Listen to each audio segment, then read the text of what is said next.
All right, everybody. I was rigging up some rods this morning and just thought of something that question that comes up fairly often. And what's the best knot to use? And I gotta say, the best knot to use is the one you know how to tie. And I know that sounds like a smart aleck answer, like, oh yeah, the one you know how to tie, whatever it is. But it's actually true. I know a handful of knots, and it seems like every day there's new knots coming out, stronger knots, 100% knots, loop knots, this knot, that knot. But in reality, I use like 3 or 4 knots, and it's the 3 or 4 knots that I've known forever and ever. And partly because I know how to tie those knots. I can tie them quickly, and most of the time I tie them correctly. And so that's probably more important than, whether it's 100% strength knot or whatever, because nowadays the tippets are so strong anyway. As long as you tie a knot correctly, it's probably not gonna fail. Now, if you're big game fishing, going after 100+ pound tarpon or billfish or something like that, then that's a little bit different category, and the knots probably are a little bit more important.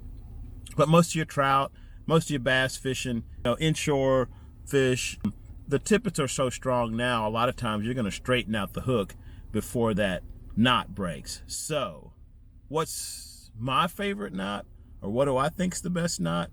And it just kind of depends on the application. For tying my fly to the leader or my fly to the tippet, I use a regular old clinch knot most of the time.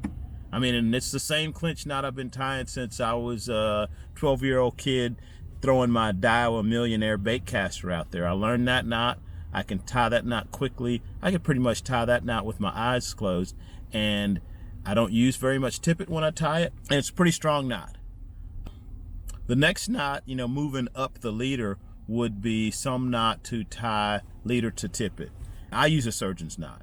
It's probably the strongest knot you can use to join 2 pieces of tippet or leader material together. The only time I don't use the surgeon's knot is when I'm trying to tie 2 thick pieces of material together. So, 2 pieces of 40-pound test or 40-pound test to 30-pound test to build up a leader. The problem with using the surgeon's knot for that is you get a pretty bulky knot, and it tends to, set at an angle like this, or like this. It's not a straight on connection.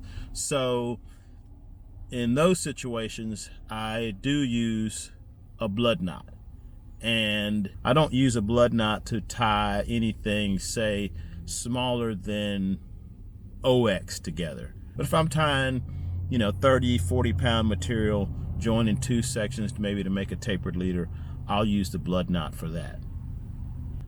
Only other knot that I feel like you need to know on a regular basis is the nail knot, or the needle knot, some people call it, because you can tie with a nail, you can tie with a needle. There's a lot of different tools you can tie it with, and it's not one you tie a lot. I mean, usually it's to attach the leader butt to a fly line, and most fly lines and leaders now come with loops, so you just do a loop-to-loop connection, and that's pretty easy.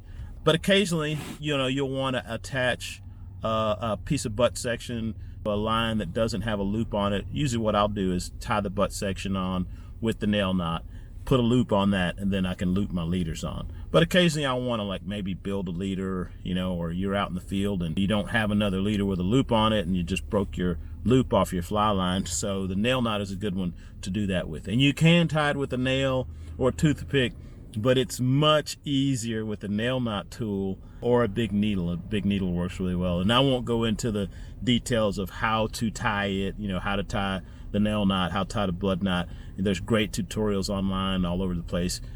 You guys can find that on your own. But yeah, that's my 3 favorite knots, and the 3 best knots for me, because I know how to tie those knots.